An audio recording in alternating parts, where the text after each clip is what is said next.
Fast ফুডের মধ্যে burger অনেকেরই পছন্দের, আর সেটা কিনতে হয় রেস্তোরাঁ থেকে, কখনো কখনো অনেক হাই প্রাইজে।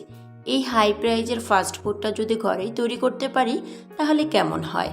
আজকে একদম সিম্পল রেসিপিতে তৈরি করে দেখাচ্ছি chicken burger recipe.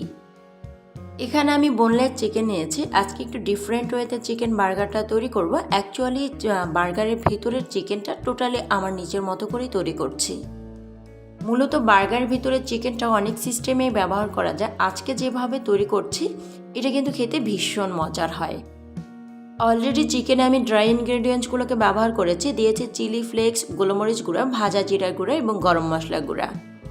2 table spoon করে দিয়েছি টমেটো সস এবং সয়া সস, আর 2 ধরনের লবণ দিয়েছি, সাদা লবণ এবং বিট লবণ। 1.5 টেবিল চামচের মতন দিয়ে দিচ্ছি আদা রসুন বাটা। 1 টেবিল চামচ দিয়ে দিচ্ছি সরিষার তেল। এতে করে কিন্তু দারুণ একটা ফ্লেভার আসবে আর চিকেনের কোটিংটা বেশ ভালো হবে। মশলার সাথে চিকেন পিসগুলোকে খুব ভালো করে মিশিয়ে নিচ্ছি। মেশানো হয়ে গেলে এটাকে ম্যারিনেট করে রেখে দেবো 20 মিনিটের জন্য। এতে করে কিন্তু চিকেনটা খেতে বেশ ভালো লাগবে। চিকেন ফ্রাই করার প্রসেসিংয়ে চলে এসেছি। একটা ফ্রাইং প্যানে 2 টেবিল চামচের মতো নিয়েছি সরিষার তেল।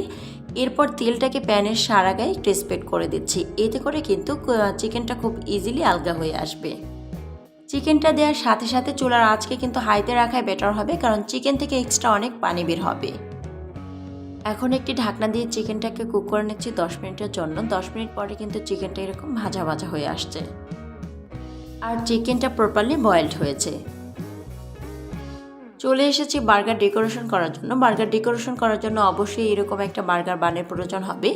আজকের এই বার্গার বানটা আমি ঘরেই তৈরি করেছি। আপনারা চাইলে ফুটপাতের যে রেস্তোরাঁগুলো আছে সেখানে ইজিলি এই বার্গার বানগুলো কিনতে পাবেন, অথবা চাইলে ঘরেও তৈরি করে নিতে পারেন।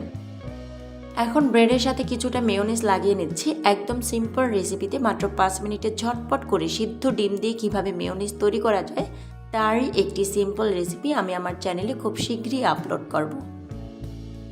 চিকেনটা দেওয়ার পরে চিকেনের উপরে চাইলে সস ব্যবহার করতে পারেন। এরপর আমি আমার পছন্দ মতো বার্গারটাকে সাজিয়ে নিচ্ছি।